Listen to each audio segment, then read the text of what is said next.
right, welcome in the Sunday Smash. It's been a while since I've been here. I look across from me and I see my man Corey Clark. First time we've ever done the Sunday Smash together, buddy. First time I've ever done it, period. This is my debut Smash. Your maiden voyage. Yeah. Well, you're lucky then. You have such a steadying hand with me here to guide us through this. This will be 45 minutes of the greatest interaction you've ever seen. So there it is, everybody. Just like that, you're lucky to be here. And by the way, I will say that I wanted to do 2.5 hours tonight. Corey insisted on 45 minutes. So we're just going to do what we can. We'll pack the magic into 45 minutes. I didn't want to go too overboard, obviously. And it's also serving as Wake Up Warchant. So we don't want to have a 2.5 hour podcast. That's just not fair to anyone. Nobody's got time. Where are we, Serial? Nobody's got time for that kind of thing. So 45 minutes seems perfect. Speaking of which, what's the latest podcast offering from Corey Clark? You and I are both podcast nuts. So, hey, I should do this as a reminder. Hit the like button. You see it there on your screen. You should be liked and subscribed to Warchant TV already. If you haven't been, well, let's go. Let's get with the program. Share it with everybody. Make sure it happens. And we appreciate you being here, all cynicism aside. So what's the latest there, Corey? Actually, speaking of Serial, it's produced by Serial. It's called Trojan Horse. Mm-hmm. And it's about some scandal that happened in Britain maybe 7 or 8 years ago. It's really well done. I'm pretty sure it's by the guy that did S-Town. Well, S-Town, you and I both love. It's one of the best, maybe the best one ever. It's incredible. So this one's really good. So I've been kind of binging that here lately. That's why I got to keep this at 45 minutes. I got to listen to the last few episodes. You've got a lot to get to. Yeah. So Marat says that I look different this evening. Corey, do you agree? Do I look different this evening? Yeah, I mean, you look better than normal, I think. Usually you look pretty haggard and run down. Today you look a little vibrant. You look like you got a little juice. What'd you do today? Did you go out and run or something? Did you play some golf? I played a little basketball with my son. Okay, nice. I got a good night's sleep last night. You know, I ate a little Mexican food. I had just one margarita, called it a night. How did you get sick? Did you get sick after the basketball team, or you kind of you know what this thing is? I mean, what are you going to do, right? What can you do when you have 4 starters out now? I know what they are and then what they can't be now with those starters out, which is exactly right. And I think the other thing, Corey, is we both believed, even though we were celebrating the 6-game win streak and all of the magic that happened there with the sweeping of Miami, the win over Duke, we kind of thought it was fool's gold. I mean, I could tell by the tenor in your voice when we would talk about it with Ira on Seminole Headlines that neither one of us truly thought this was an elite team or a team that could sustain that. It was more like we were proud of them, right? We were just proud of them for kind of overcoming some of the deficiencies, because even before they lost all their players and key starters and key players, key contributors, I mean, Malik Osborne was already hurt. He was already playing hurt. He was kind of a half of himself. And so you kind of just felt like this isn't going to end well. And now I feel like they really are in a tough bind where I don't, obviously they're not going to make the NCAA tournament, Corey. And at this point, I guess they're in jeopardy of not making the NIT. Yeah, are you even in jeopardy of that? Like, are people going to be like, oh man, we got it? Well, hopefully the NIT will still take. I don't know that anybody's going to care one way or the other, especially after the success they've had here recently. Yeah, fool's gold. I don't know if it was fool's gold as much as like, they were when they lost, they would lose by 25 points, and when they won, they would win by a point or 3 points. But they did win. And, I thought they were a tournament team. I thought if they stay healthy, I think they're an 8-9 seed. Somewhere in there, 7 to 10, somewhere in there. They were going to lose some games. But once Osborne went down and then McLeod looked like a revelation, then, of course, he hurts his hand, Polite's out, John Butler sprains his ankle. I mean, it was crazy. In my opinion, they were in that game even in that game on Saturday. I mean, it took 26 turnovers to stay in that game. Yeah, I felt bad for them. I thought they played really hard. I thought that, they're still battling out there. A couple of times looking out on the floor, it looked to me like Mills was exhausted. Yeah. I don't know if you caught that, but he just looked absolutely done, like drained of everything. And I think that's how they're going to look most games if they have a chance to be in it late or win it late. It's because somebody's playing over their head, trying to, overcome an awful lot of deficiencies. They've just got a ways to go, and they've been really unlucky, really snake bit. I think it's devastating for McLeod because, he was really emerging. I'm frustrated. Obviously, he had a long way to go defensively, but they need some things to go right for them, and it didn't go right for them. And so now it's a weird position for us to be in, by the way. I mean, that's the beauty of what Ham and the staff have done. It's like we don't know how to react. They've been good for quite some time. I mean, back-to-back Sweet 16s, you don't expect to be sitting here having a conversation this early into the season. And by early, I mean, there's still a little, there's a good bit of the season left, and you're kind of like, yeah, they're done. They're done. Yeah, they would have to find some serious magic somehow. I mean, they still got a road game at Duke. I mean, win that would be big. But how in the world is that going to happen? How are you going to win that? Yeah. And, look, man, I wrote a column about it yesterday. Is like, I hate when and it happens in football too. Like, they'll lose a game. There are still good stories on a team, even when they lose. And Harrison Prieto,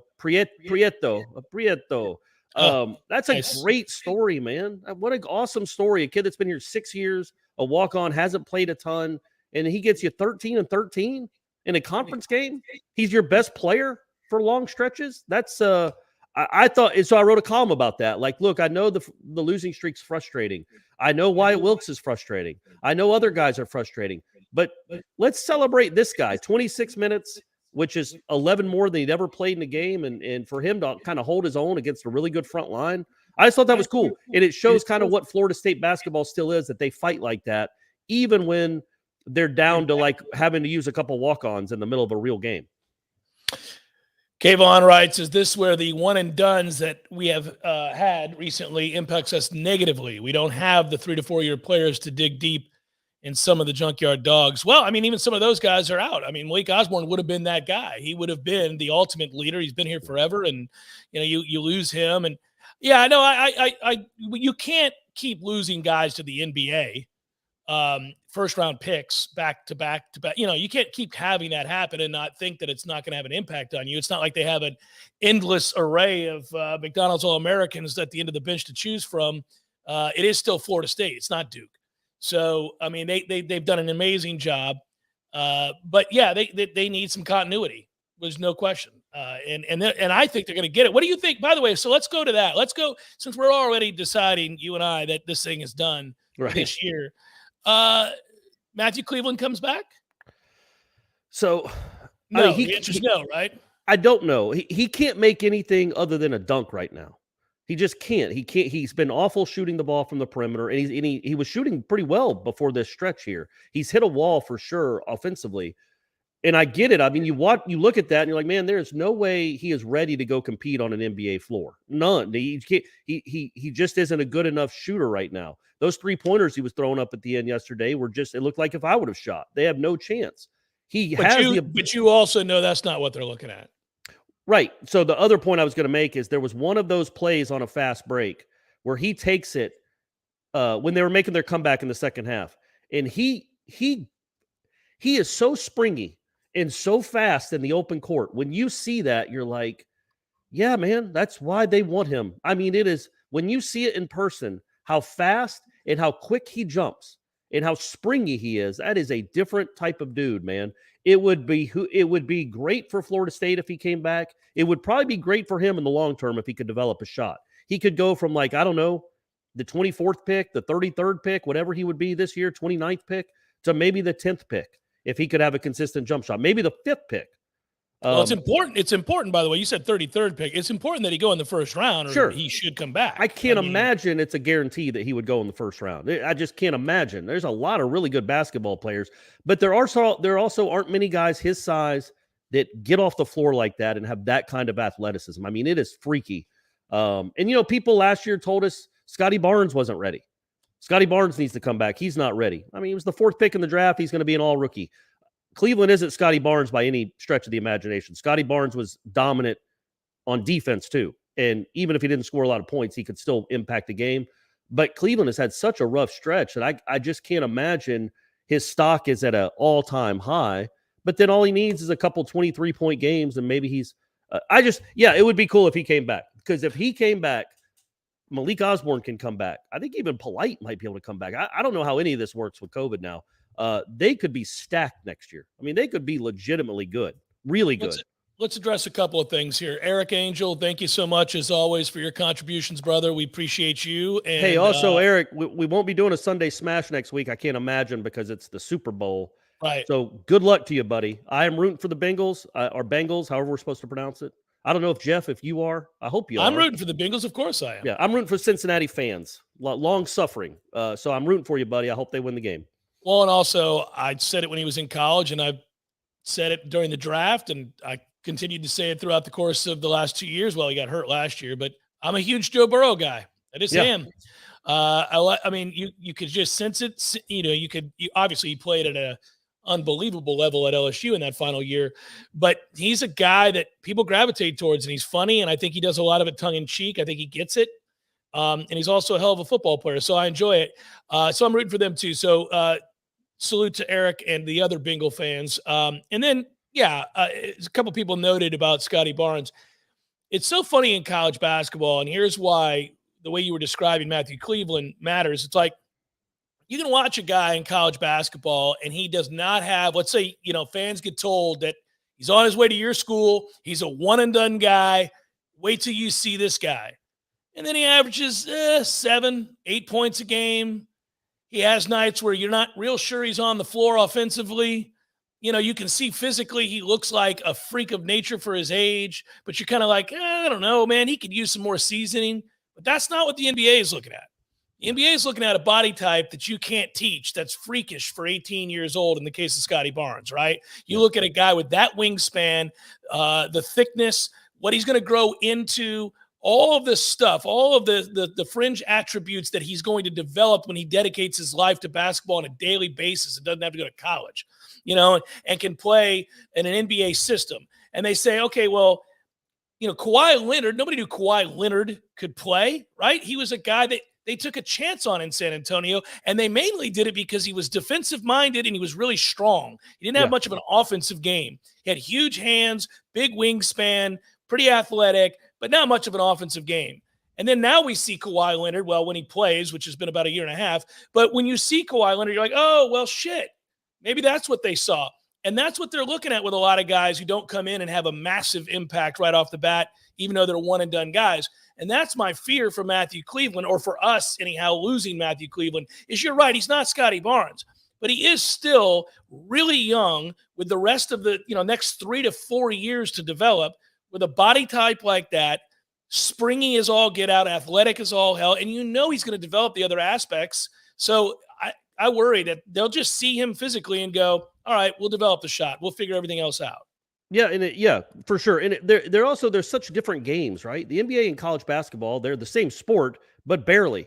Scotty Barnes, literally, Scotty Barnes would score 6 points in a game, take 5 shots. Like, just the way these colleges defend and the way the game is officiated, it's a whole lot. Well, number one, they don't have charges in the NBA.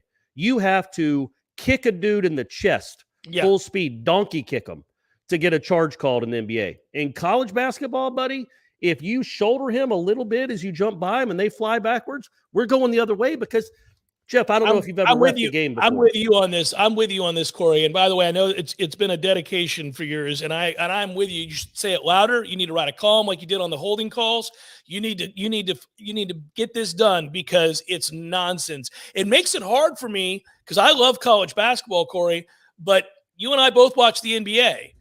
And when you watch the NBA and you watch a guy go down the floor, if somebody's moving, man, that's on them every time. We know the deal. And most of those guys, they know the deal too. They get the hell out of the way. They're not even taking a charge. What are you going to stand in front of Giannis? He's going to posterize you and put his groin in your face. Yeah, that's they're going to call you for a charge. Or they're going to call you for a block.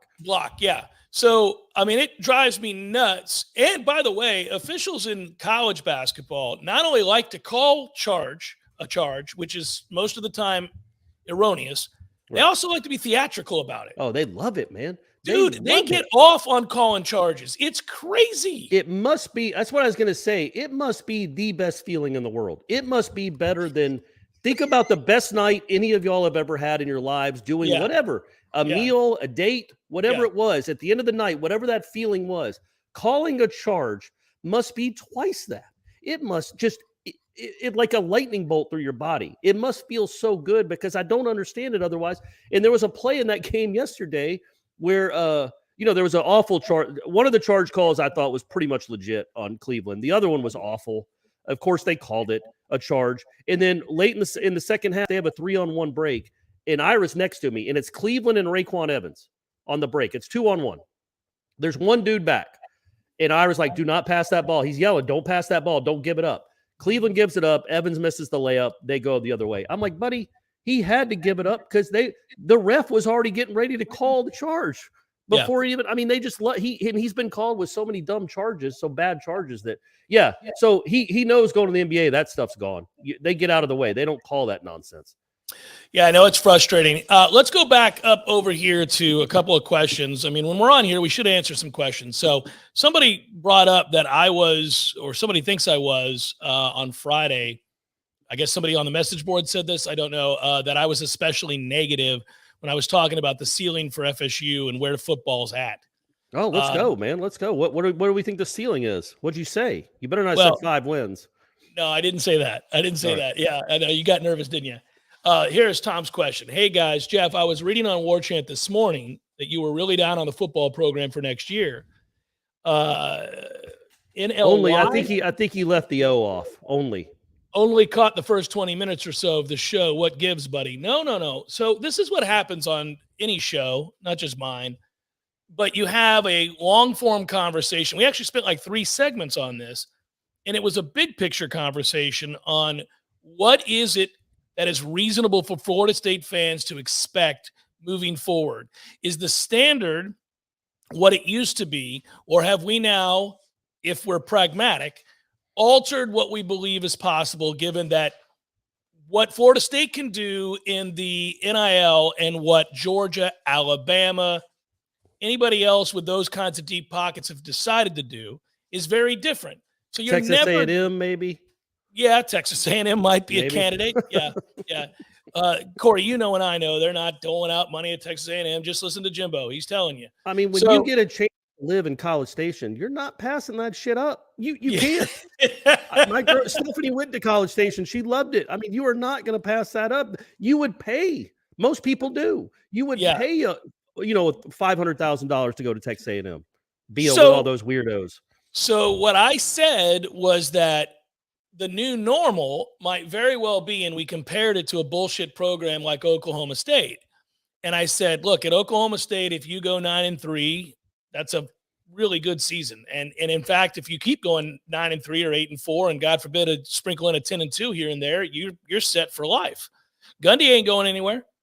So I said, sadly, that might be our new reality unless things change, because if we're being honest, we don't have the kind of money to get – hell, we couldn't even get Marvin Jones Jr. So if somebody like Alabama or Georgia wants him, you're not getting him, not if it's about money. So does that cause you to adjust as you go into these seasons? And so I was asking the broader question because I went to school here in the 90s. You went to games here in the 80s and 90s like I did. You know as well as I do that in our minds, the standard is 10 wins, compete for an ACC title, sprinkle in a championship appearance or a college football playoff appearance these days. I mean, you got to do it, right? That's where we aspire to be. And I was asking the question, is that realistic? And so I think that probably rubbed people the wrong way. I think it bothered people. Yeah, we'll get to his question in a second. I was going to say, though, in the coming years, being Oklahoma State isn't bad, because Oklahoma State, if they go 10-2 or 11-1, will be in the playoff. Now, do they have this requisite skill to win a playoff game or win the college football championship? Maybe not. I think Florida State will be a tick above that. But, right now, it's just hard to even know what the landscape is going to be in 2027. It just is. How many teams are going to be in the playoffs? What is the NIL? What is the transfer portal? All that stuff that's not regulated at all are known right now, should be known, heavens to Betsy, in 5 years. We should have an idea what college football will look like, because right now it's into a void, just an unknown void. It's into a vast wonderland, wilderness. We have no idea where we're going, where this thing is going to go. So with that in mind, I don't, long term, I think it's, you get yourself in the playoff and you might have a magical moment and you can have a chance. I just think so. I would have said the same thing about the Braves, man. Honestly, and I know college football is completely different, but the Braves spend half the money that the Dodgers do. Well, so does everybody else. But I would say that the thing is, now we've seen a steady pattern here, Corey, that yes, Alabama's going to be in the playoff. And these days, anybody similar to that, I mean, Georgia's set up pretty nicely. That's why getting to 12 teams is big. That gives more people hope, and it drums up more excitement for your team, and it drives up recruiting because you go, look, we're a playoff team. Yeah, Did we win? No, but we're in the playoff. Yeah, the thing that matters here is the changing landscape and the unknowns. For now, if things were to stay as they are, with the distinct advantage that the SEC has financially and the gap that's growing on an annual basis for them and the Big Ten, the ACC finds themselves absolutely gutted in that scenario. If this were to just stay in perpetuity, right, the ACC's teams, and that includes Clemson and others, they would be done. They would be done. So you need a shift, and you need something. You need a lifeline. You need something to help you in the next 3 to 4 years, whether that be a regulatory sort of commission, somebody coming in and saying, here, you can't do this, but you can do this, and we're going to even the playing field. We're going to make it so that one school doesn't have 75 analysts and another has 2. Like, you have to go through a lot of things here that are going to have to shift in favor of Florida State and programs like Florida State, who still have advantages because of regionality, have advantages because of the cachet that they've been able to build up over the last 45 years or so. But right now are at a singular distinct disadvantage in the financial game. Yeah. That has to get evened to some extent. If that playing field isn't, then your best hope is to make a playoff, Corey. It's not to win a national championship. But I do think tough to stomach. Yeah, you can make a playoff. We'll see how it works, but maybe you make a playoff and you get lucky. I mean, look at the NBA last year. Every team had a star that was hurt, 2 stars that were hurt. Maybe you just get lucky. You won't be the favorite, but maybe you strike lightning in a bottle and you can win. You can rip off 3 straight wins. You have a great quarterback, and you can get lucky. But getting in the playoff, just being a playoff contender is so much better than what's going on now. Right now, there's 7 teams that start a year with a real chance to get a playoff. Hey, Matthew, can you put that question back with the donation? I want to make sure we acknowledge everybody. The first one here is from Murat, who asks, gents, I'm jealous of Baylor football when I see that their new coach gave them a conference championship and a bowl game win in his second year. Compared to Dave Aranda, Mike and his team have failed. Do you agree? So I wanted to address this with you, Jeff. Not that I don't necessarily agree that it's been a failure yet, but I think you can have 2 minds on this. You can state the struggles that Florida State has right now from a financial standpoint and where they are in the grand prism of college football, and also understand that there are guys and coaches that are doing more with less, and that doesn't mean that Norvell just gets a pass to win 5 games every year. And I don't think you think he gets a pass to win 5 games every year. Like, if you can win a conference championship at Baylor, you can be better than 5-7 at Florida State, and so there are 2 competing thoughts there. Florida State has some serious obstacles, but that does not mean they're relegated to always be 5-7 or 7-5. They can, if coached well and developed, and in the ACC, for crying out loud, can be a 9 or 10 win team yearly, every other yearly. I don't think that's asking too much. I would say this. There's a couple different things here. You had a coach take over a program that had gone through 2 coaches in 3 years. That's different than what happened at Baylor. So yeah, sure. The end of Jimbo's, the end of the toxic time there at the end with Jimbo, where he had stopped recruiting and the talent level had fallen off a cliff. Willie takes over, it doesn't work, doesn't connect, is unable to recruit, and then you bring in another coach.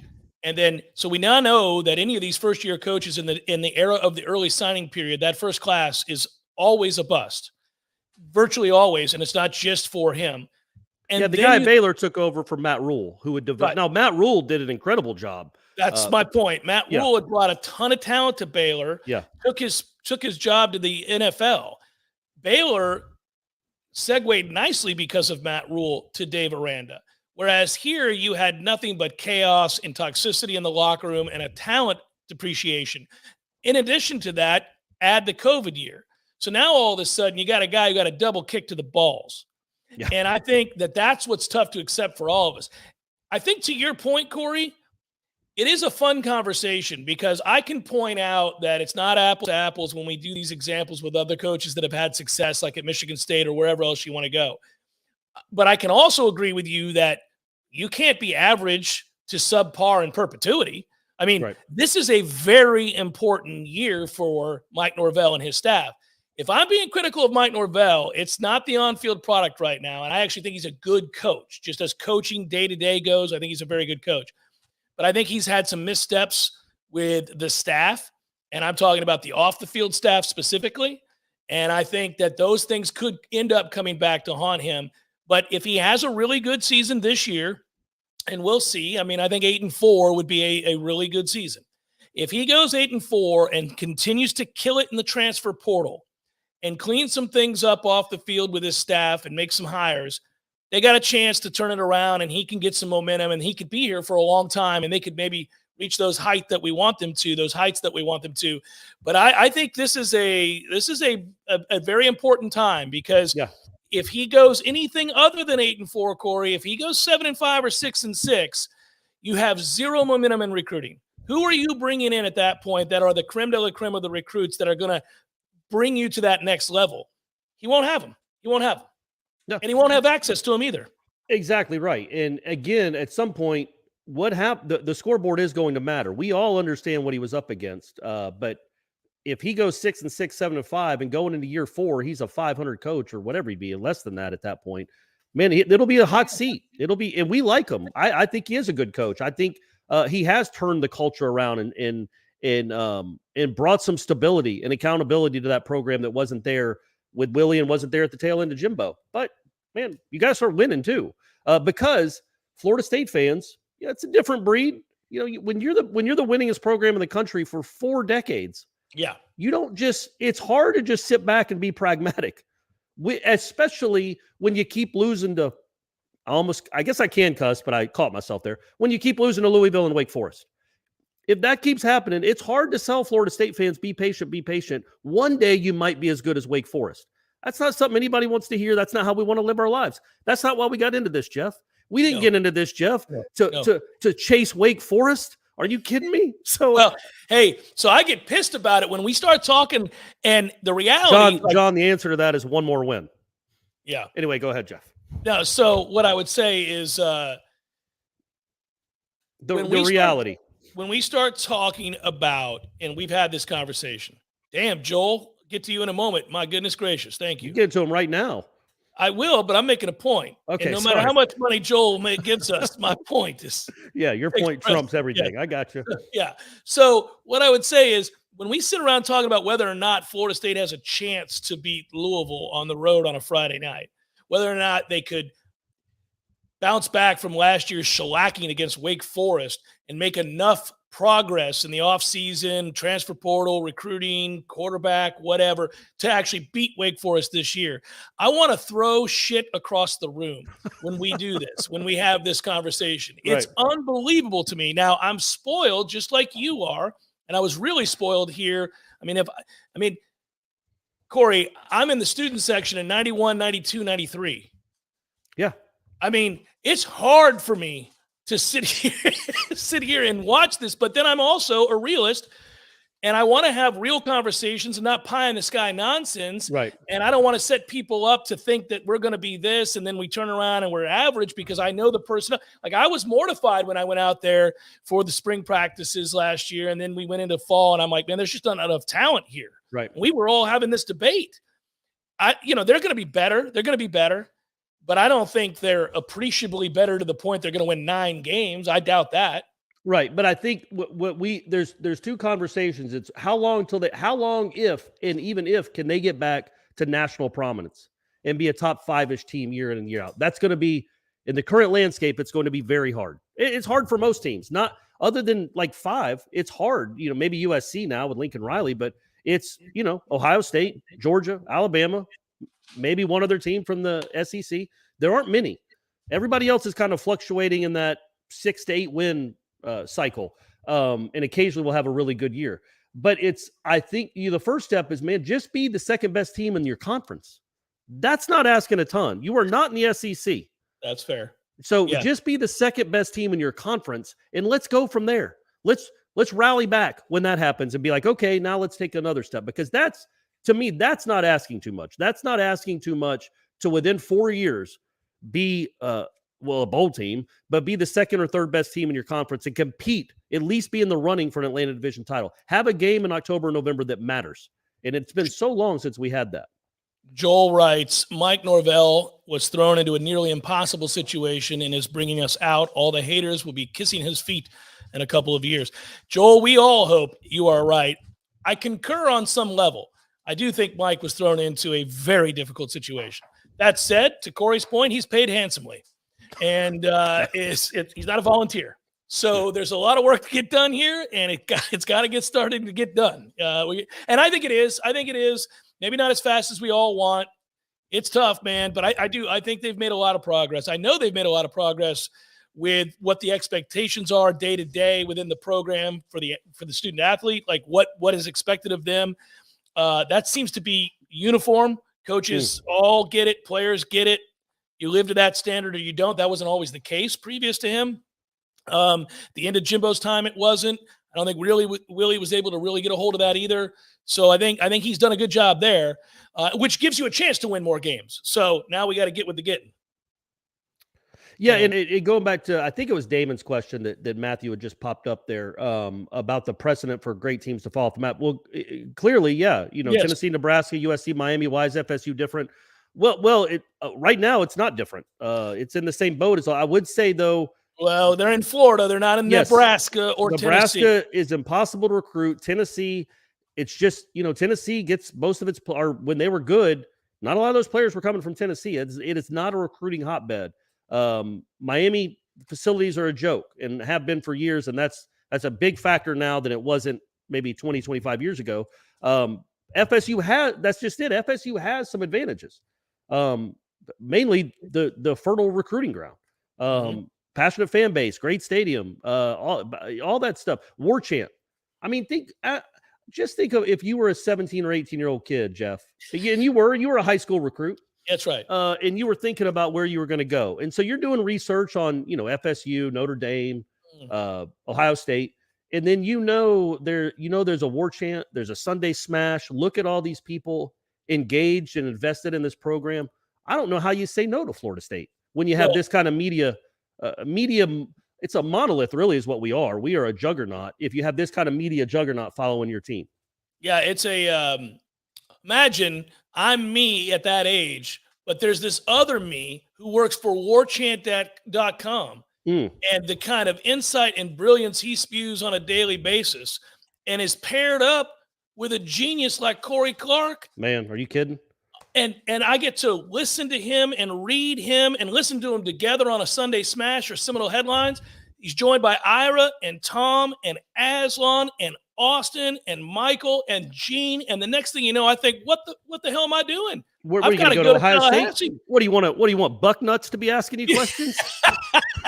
I don't know, man. You want Warchant. You gotta give credit where credit's due. Bucknuts is an incredible. It's a great name. It's an unbelievable name. It is unbelievable. It is. So yeah, Corey Clark with Bucknuts. I mean, come on now. That's a crazy thing to. I just want to say it over and over again. James B. I don't have a cap. My bald, shiny head salutes you. Well, Joel broke the seal. I hate making predictions, but I'm going with 8. Just imagine how this staff will recruit with 8 wins. Good to see you, Corey. Jeff, once again, fantastic hoodie. That is a great hoodie. James B., you're the man. He is a pillar. He is a pillar of Warchant. Very, very generous and always has been. Hopefully we'll see him. You know who else is DeLuna. DeLuna Coffee. Yeah, DeLuna, the Limixes, the Limoxin. Yeah. I have lots of bags of DeLuna Coffee. You and I were in Pensacola together, and we spoke to the alumni club, the booster club there, and they certainly enjoyed that. And then in addition, Corey, on our way out, I took every bag of DeLuna coffee. You did. We noticed it. I did not allow anybody else. I didn't allow anybody else to have any coffee because they can't possibly love it as much as I do. You were like a pirate in the. I know you grew up in Tampa with Gasparilla, so that's kind of how you live your life. But you were like a pirate, and you took everything. So yeah, James B, thank you. The Lamoxin are great people. They're Noles too. So get your DeLuna coffee because they are Noles, and it helps them. You want to help Noles. It's a great coffee company with a great product, Jeff. With a great product. Mark, thank you so much. You didn't ask a question. You just donated money, and I kind of like people like Mark. I feel like we should have a lot of people just donating money and not asking us to do anything. Well, Mark, if you want to ask a question, though, by all means, buddy, you burned it. You burned it. It's a joke. But yeah, it would be great. But yeah, James B, I hope we see all y'all. We're going to have to do something for the spring game. I think we'll talk that over tomorrow at our meeting. I assume we'll have a get-together before the spring game. We'll also have a get-together for sure in New Orleans. We just got to figure out the day and where. But there will be maybe they're affiliated with the boosters. But we're going to do something. We're going to have a get-together in New Orleans for sure as well. So be on the lookout for that. Last time you were in New Orleans, Corey? I went with Stephanie after the game in Shreveport. So it was a fun time. You had to get some relief from the Shreve. Oh my gosh. I got out of there as soon as the clock hit 000. I'm like, let's get in the car. I could picture you picking up a bag. Ira, you got this? Let me know what Cam Akers said. Yeah, I'm leaving. So I got out of it's not as close as you would think. And in fact, that drive from Shreveport to New Orleans is basically just a couple episodes of True Detective. That's all it is. It is just Louisiana backwoods. Not even woods. I don't even know what you'd call it. Just swamps. Like swamps. There's just like swampland and just miles of nothing. It was pretty spooky ride. You're praying not to break down, right? Yes. You're like, please don't let me break down. I want to have this conversation with this guy. I don't know who that guy's going to be. Who knows who's rolling up? Yeah, who even knows what's rolling up? Who's going to be there? Yes, I am excited for some Seminole baseball. JB95 Noel. I'm really pumped up about Florida State baseball, and I think Corey will be too if we see evidence, not just that they have dominant pitching, because by the way, that's the reason that you should be excited. They've got a lot of guys that miss bats and throw 95. Yeah. But the real reason we should be excited is because allegedly, and I'll have to see it, and I know you will too, they've overhauled this offensive lineup. And we're going to see the ball put in play. And wouldn't that be nice? Wouldn't that be refreshing not to sit and watch a baseball game that between our pitching staff and the opposing pitching staff, has 18, 19 strikeouts in a game? I could do without all that. I think the average last year, honestly, was 24 or 25 strikeouts per game during a Florida State game. Because obviously I think they were top 5 in the nation as a pitching staff in strikeouts. Mm-hmm. And good grief. I assume they led the world in strikeouts as an offense. So it was, you're talking about like 4 full innings of no contact. If you add up the strikeouts, it's really hard to watch, but yeah, they're supposed to be a better contact team, should be a better fielding team. And they're going to have arms for days. If they stay healthy, man, should be a fun season. And to go back to real quick, I think it was Kavon. Mm-hmm. It looks like Kavon. It might be. I say Kavon. But it could be Kavon. Yeah. He asked me what it would take for me to rip a bong. What kind of wins the Florida State, and I don't know that I would do that on air. I just don't know that I'm not really big into that. I've never really been a big weed guy, and I think I would look like a complete idiot ripping a bong. Well, let me ask you this. It's Kavon. I was right, and he just corrected us. So there you go. Yeah. So here's what I would tell you. You don't have to rip a bong. It's the modern world, sir. We have pins. We have edibles. We have lots of things that you can engage in and enjoy without having to rip a big ass bong on here. So, I'm just saying I could help you out. Well, I do it for the likes though, Jeff. I do it. I didn't have to pour champagne on my face either. I do it for the fan. I do it for the viewers. Yeah. Well, then go ahead and hit a bong. What am I doing here? Yeah. You know what? Get you an old school classic glass bong, a big one. Okay. Big yeah. One. Okay. Get all up in it. If any of you guys have one and want to bring it to one of our get-togethers, I'm going to guess some of the people on here indeed have probably have one. Yeah, probably have one. Yeah, no, but I would celebrate with you. What would it take was the question. It's more about what kind of accomplishment it would take for you to even think about it, entertain the idea of doing something like that. So, what would that be? I would say if they got to 9 wins. You're talking about Florida State football, yeah. Yes, I would have to, or maybe if the baseball team wins a World Series, I'll do one on the mound in Omaha. I don't care. I'll do one with you on the mound as they arrest us. Although it's legal these days. I don't know what Nebraska's rules are, but yeah. I feel like we'd get it. It'd be a slap on the wrist. Maybe they take us to jail and it's a $500 bond. We'd be fine. Oh, and somebody would bail us out. Probably Mike heartbeat. Jr. In a heartbeat. But yeah, I would say 9 wins would be worthy of that. Look, I have to run it by Gene. I don't know if that's the image he wants for his show and for his site. But, if not, I can do it off screen and then come back and you guys can see the results. We just see all this. Yeah, because we don't want to promote that necessarily. I know it's not illegal anymore, but, maybe, I don't know. Maybe it's not something we should promote for the kids. Yeah. But hey, man, I get it. If you're a Florida State fan the last 4 or 5 years, you've probably ripped a lot of bongs if it's been available to you, because it has not been a lot of fun to watch here. And hopefully it's getting back to where it's supposed to be. Hey, so I have a rule. Well, it's a little bit different. I know we're wrapping up the show here in the next 5 minutes or so, but I would tell you this, Corey. I've got a rule about when it's okay to partake in whatever it is that you like to get down with. It's just like, we're not just specifically talking about that kind of fun. Maybe you just want to pop I'm drinking Lefroy tonight. This is the Cardaeus version. This is, I would love for you to have this. It's delicious. Looks great. I got a Diet Coke just off camera. This is smooth, like butter, smooth, silky. You would love it. You'd love it. It's very peaty, very smoky. It's nice. But that said, I think, what the hell were we talking about? I'm losing it because of the Lefroy. We were talking about what would it take to celebrate, when you can celebrate, and or when the game has gone haywire enough to the point where you don't have to pay very close attention to what's happening. And I've got rules about that. I don't know if you ever set up those kinds of rules for yourself during games, not that you're covering. Obviously, if you're covering a game, neither one of us can engage at that point. But if you're just watching a game and you're rooting for a team, I guess I shouldn't ask you this question because you don't even watch the Braves if they're in a big game. But I just say, when is it you allow yourself to partake? Because I have rules about that. When I watched the Bucks in the Super Bowl last year, when they won the Super Bowl, Corey. Right, I remember. Yeah, they're still reigning Super Bowl champions. For one more week, right? Exactly 6 more days. Still reigning Super Bowl champions. When I sat down to watch the Bucks win the Super Bowl, of course, I didn't know they were going to win the Super Bowl, but I certainly was filled with hope. I did not drink in the first half. Didn't have a sip, not a drop of alcohol. Too nervous, or you were setting the rules of engagement.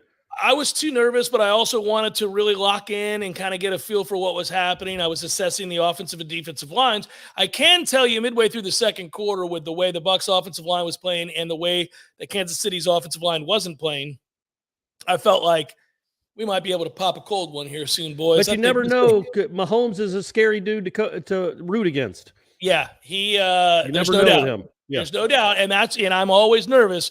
Somewhere in the neighborhood of 3 scores up, though, I started to think, okay, I'm going to enjoy a beverage. Okay, just Kansas City's Kansas City's running out of possessions. Right, right. Yeah, I remember that. I guess I would say if my team ever got up like 28-3 in a Super Bowl, that's when I just start going crazy. I start ripping bongs, and because you're not blowing that. If there's about 3 minutes left in the third quarter, 28-3, it's over, Corey. Not enough possessions in an NFL game for you to blow a 25-point lead. It's actually almost impossible. You have to try to do it. Do it. There have to be some amazing poor decisions. There have to be to not run the ball on every play. Sure. Just once you get down to the 25-yard line, you have the best kicker in the league. Maybe just run the ball 3 times. Try to kick the field goal and win the game that way. Go up by 11, game's over. But what are you going to do? Let's do this really quickly. I have made a ton of money on this Prize Picks stuff. You can see it if you're watching us right now. Prize Picks, use the code WARCHANT. They'll match your deposit 100%. Guys, you can win on Prize Picks. It's pretty easy, and you can mix and match. Last week I won, I'll be honest with you, I won $180 last week. Ooh. No, just a little on the playoffs. If you pick a player that I'll give you a good example. For whatever reason, they continue to undervalue the Rams passing game, in particular Odell. And they're treating Odell like he was the player in Cleveland, like he was this guy that isn't in shape. And they had his total yardage at 50. I'm like, shit, man, if the Rams are going to win, Odell's going to have more than 50 yards. So I took the over on Odell. And then I paired that, and this might surprise you, but did a little research here. I thought Jimmy G would go over 208 passing yards. And he did. He did. He cruised past 208 passing yards to the tune of 230 plus yards, Corey. He was winging it. He was winging. Yeah. Looked like Joe Montana out there. Yeah. And so I put those two together, and I was able to marry that couple. I was able to win in that coupling. And then I had a side bet too, a couple of other players that whose totals stood out to me. It doesn't take much research, guys. You can get it done. Go check out our boys at Prize Picks. Good times, and they really incentivize the hell out of it. They're going to match you. They're going to do all kinds of good things. Use our promo code Warchant. And we don't have it up here because it just happened today, but I made a killing on the Pro Bowl this afternoon. I had the NFC. I don't even know who won. Who won? Do we know? I didn't know it was on. Yeah. It was. I legitimately saw 3 plays. One of them was a handoff to Dalvin Cook where he literally tiptoed to the line of scrimmage and stood straight up. 2 guys came in and grabbed him right in the chest, and they blew the whistle. And I'm like, I don't need to watch this anymore. This is pretty remarkable, which is fine. I get it. I really don't even understand why they have the game anymore because there were no tackles. David, thank you. And by the way, Corey, as we do say goodbye, you got to give these Bills fans credit because they have supplanted you Atlanta fans now for the biggest crushing defeat of all time. He said, there's a guy up here, hold on. A Cloud wrote, coming from a Bills fan, when my team scores to take the lead with 13 seconds left, that's when I celebrate. Yeah. Yep. No way. Even the great Pat Mahomes can't get down into field goal range in 13 seconds. That's a tough one. That's it. To go along with the 4 straight Super Bowls and then the 25 years of nothing. I was rooting really hard for the Bills there. I was so mad at what they did there with the kickoff. I'm still mad about it. I hate it for the defense was just, why would you be giving up the seam?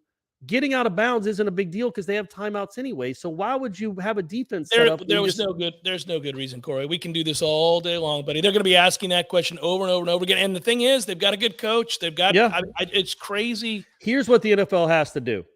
They have to shrink the goalposts. They have to squeeze them in or something. These field goals are too automatic. That guy, once you get to the 40-yard line in the NFL, he's going to rip it 58 yards right down the middle. They all do it. No, listen, don't try making new rules because the Bills F this up. We're not doing that. Well, they're going to do it with the overtime. They're going to do it with the overtime rules for sure. They are going to do it with that. Might as well shrink the goalpost too. They're just too makeable. They're not even like, I wonder what the field goal percentage this year was for kicks over 50 yards. Probably 85, 90%. I don't think it was 85%. It got to be close. It had to be close. These guys, like the Chiefs guy, the dude for the Ravens, they're not missing. And Tucker hasn't missed kicks for years. You can't use him. He's an outlier. He didn't miss anything ever. And the guy for the Bills, like he's apparently going to be the best. I mean, he's certainly a cocky kid from Florida, but it's like if you get to the 40-yard line in an NFL game, all right, we got 3 points. No, I have to tell you, point.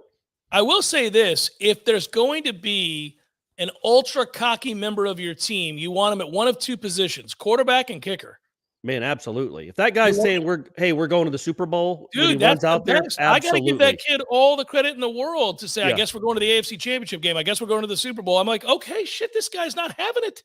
It's a lot like I remember I heard this story. Jerry Thomas running onto the field told Casey Weldon, "We just won the national championship." Great work, Heisman. We just won ourselves a national championship, and it didn't quite work out. Good job, Matthew. Director Matthew, you always great. Thanks to all of you guys as well. Corey stayed extra long for you guys tonight. I got to get him out of here. He's chomping at the bit or whatever they say. Sure. And Aslan will be, if you're listening to Warchant, Wake Up Warchant, which this is serving as, Aslan will be back for the next show. You don't have to listen to Jeff anymore. Salute to Aslan. He'll be back with Corey. In the interim, enjoy the greatness of Wake Up Warchant with me hosting. You guys, it's a special treat. I'll be listening tomorrow morning, right when I get up. Right. All right, be good, everybody. Peace.